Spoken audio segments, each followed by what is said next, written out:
Researchers have found evidence that the financially focused Cobalt cybercriminal group exploited a 17-year-old Microsoft Office cybersecurity vulnerability 201,711,882 Cape Verde escudos in its latest campaign.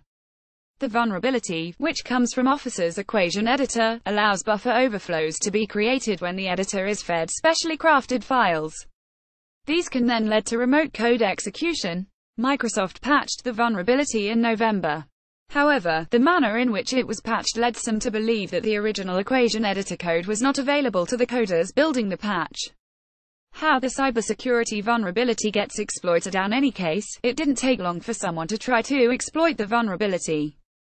There were proof-of-concept exploits released just after the vulnerability was discovered, so it was just a matter of time until some fast-acting cybercriminal tried it in the wild.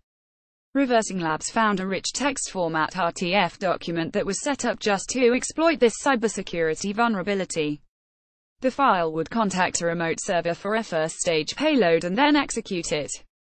This first-stage executable then connected to the remote server and obtains a second-stage payload.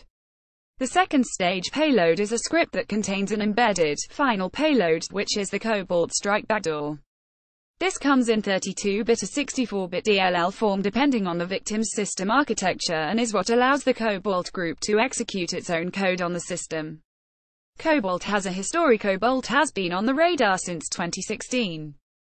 The group typically focuses its attacks on financial targets such as banks, exchanges, insurance companies and investment funds.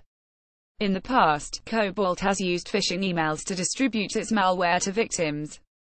A poisoned RTF file used as an infection method is within the boundaries of how the group usually functions.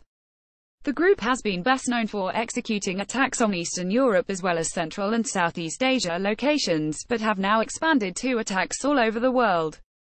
Once again, the age-old advice against opening unverified attachments to messages from unknown senders serves as a potent defense against these kinds of attacks.